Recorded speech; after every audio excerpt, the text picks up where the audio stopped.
Candlewick on Brilliance Audio presents the unabridged recording of Apollo 8, The Mission That Changed Everything, by Martin W. Sandler, performed by Scott Lang.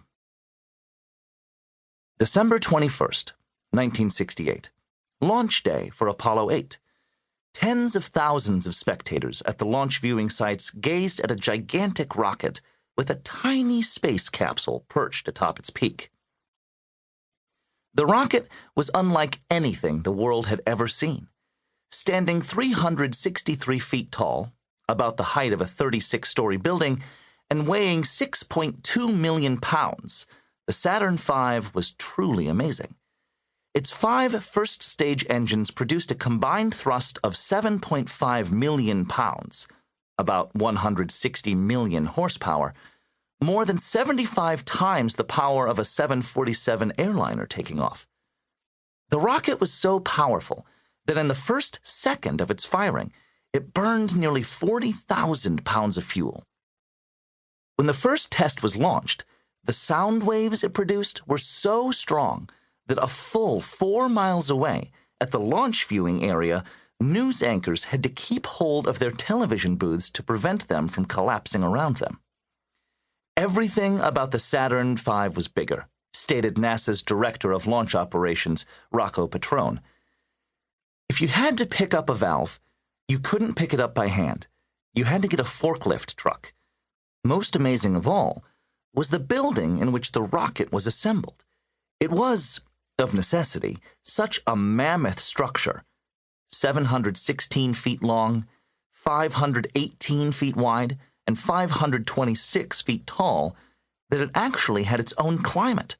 Unless all the fans in the building were circulating the air inside, clouds, created by the enormous amount of warm, moist air trapped at the top of the structure, would form, and it would rain. Apollo 8's original mission was to test equipment, including a capsule called a lunar lander, which would allow astronauts on a later flight to land on the moon. However, as the time for launch approached, it became clear that problems in the construction of the lunar lander meant that it would not be ready in time for Apollo 8's scheduled liftoff. Disappointed NASA officials decided that preparations for a launch had gone too far to cancel the flight. Apollo 8 would be sent off with the primary goal of testing how Saturn V handled the launch of a crewed space capsule. Then, something totally unexpected happened.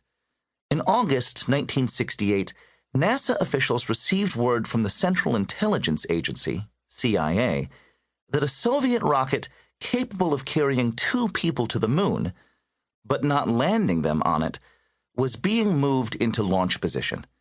It looked like the Soviets were about to outmaneuver the United States in space once again. We learned through our intelligence that the Soviet moon rocket was going to be tested with human beings on board, Apollo Director of Flight Operations Christopher Kraft recalled. That would have been a devastating blow to our moon program because, even though the Soviets weren't going to land at that point, they would always be able to say that they had gotten there first. George Low, manager of the Apollo spacecraft program, was determined to turn things around. Low, said space historian Andrew Chaikin, very quietly reviewed the situation and came up with this brilliant idea to take Apollo 8 and instead of sending it into Earth orbit with a lunar lander that wasn't going to be ready, send it to the moon without a lander. Just do the part that says we're going to go from the Earth to the moon, test out the communications, the navigation, all of those things that you're going to have to do anyway later on for a landing. You don't need the lunar module for that mission. It was an enormous gamble, and Low knew it. But he also knew that if it worked, it would be a vital step toward President Kennedy's goal of landing a man on the moon before the decade was over, in just 2 more years. And reaching the moon before the Soviet Union would be a symbolic victory as well. As Chaikin put it, NASA wanted to beat the Russians. That's what this program was about, to show the world that the American system, the American way of doing things, could do great things, and that was as much a public relations goal as an engineering goal.